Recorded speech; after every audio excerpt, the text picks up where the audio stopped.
You're a high-performing athlete. I'm an ultra runner. I do some of the craziest races. I also have sleep apnea. How do you feel like the CPAP has affected you mentally and physically? It's just part of my training. It's part of performing as an athlete.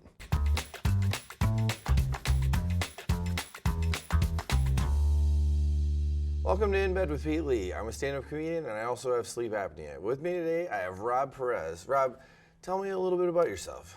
I'm a huge ultramarathon runner and I also have sleep apnea. I love that. Well, how'd you sleep last night? Incredible. Very, very well. And why was that? I canceled all my morning plans and actually slept in for once. Oh, that's terrific. So wait, tell me your journey to diagnosis. What happened? Yeah, it was about 5 or 6 years ago. I had a bed partner who let me know that I was snoring and stopped breathing, and they were kind of nervous for me, so I brought that up next time I saw my doctor, and they recommended I get a sleep study, and that's kind of how I found out. Before that bed partner told you about that, were you aware of it at all?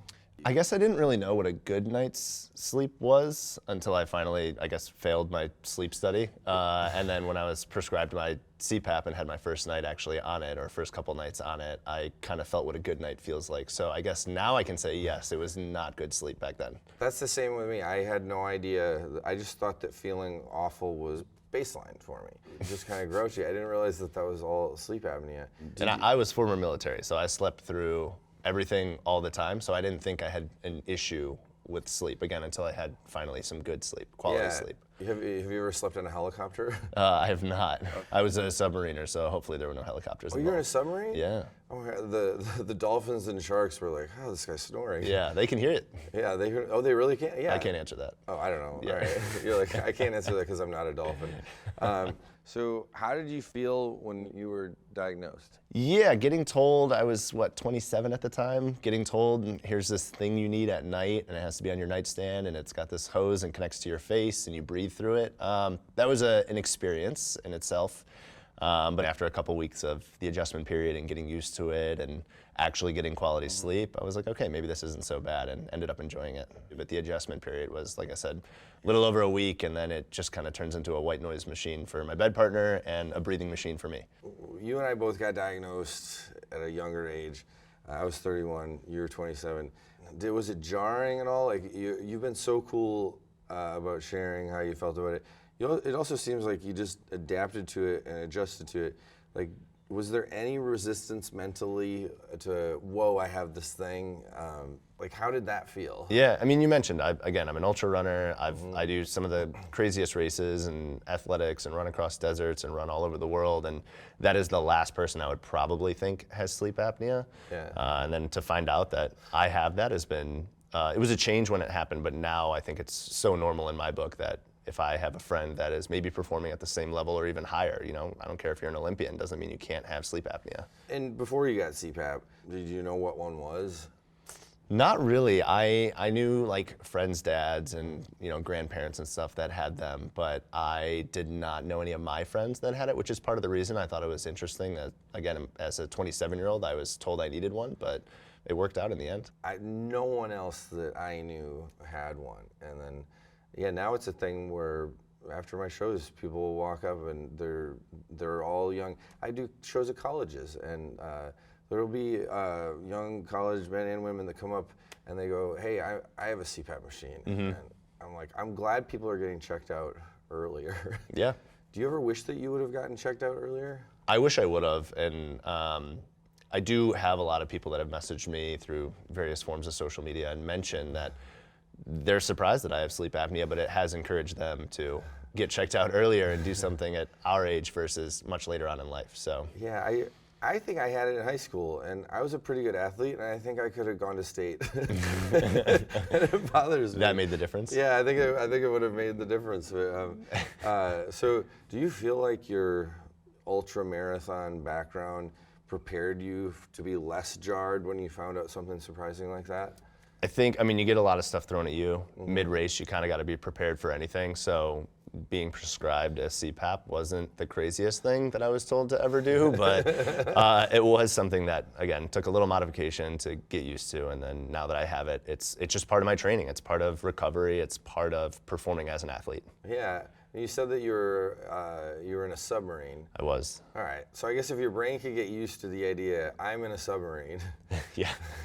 I'm sure that you'd be like, I'm cool with having something called sleep apnea. and Yeah, using a CPAP the machine. sleeping conditions on a submarine are not ideal. Yeah. So anything is better than that, which I love my queen size bed now compared to my little coffin mattress that I had on the submarine. But the CPAP is actually more important to me than the mattress itself. Yeah. Did you ever miss the tiny rack in the submarine? Not at all, because we did hot racking. You familiar with hot racking? But what's a hot rack? A hot rack on submarines, we don't have enough beds for everyone. So we do 3 sailors to 2 beds. There's 3 shifts, so 2 of the shifts are sleeping and 1 shift is working. When you switch shifts, the working guy goes and wakes up the sleeping one, and you hop into a hot rack because it's preheated from the person before you. So yeah, no wonder why you're not worried about the stigma of I can CPAP. sleep anywhere. You slept in a hot rack. Mm-hmm. You're basically a gas station hot dog at that point. Yeah, exactly. Just roll me around. I love that.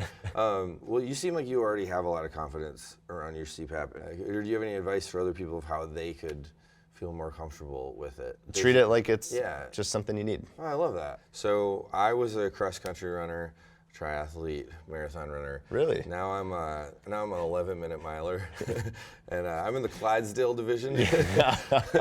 But you're a high-performing athlete, and how do you feel like the CPAP has affected you mentally and physically during running?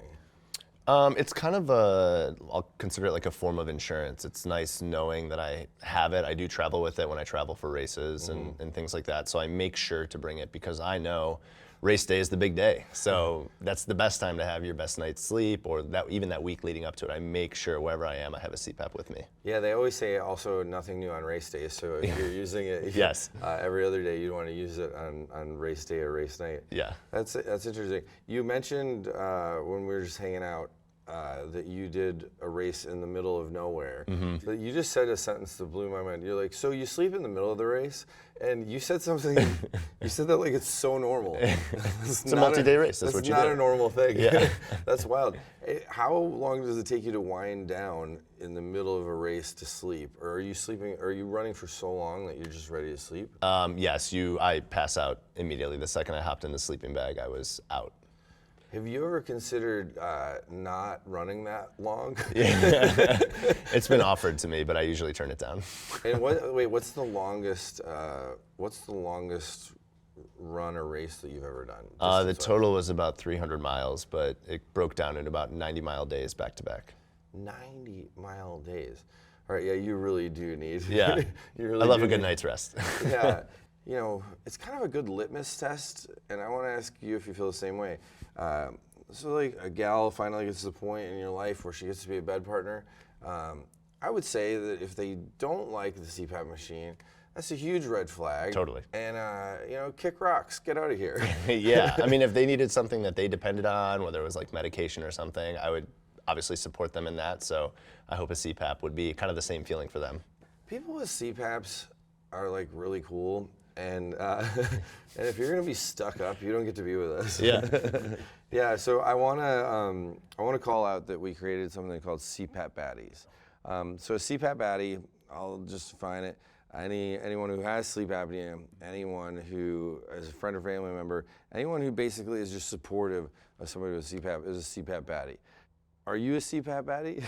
1,000% by definition, not only because I have it, but if someone else that I knew did have a CPAP or sleep apnea, I would obviously support them in using their CPAP every night. Yeah, so I have now started saying it on stage that I'm a CPAP baddie. It's one of my favorite things. Yeah, I can't wait for this to catch on and know that we were at the origin of it. We're the founders. Yeah, we're the OG CPAP baddies.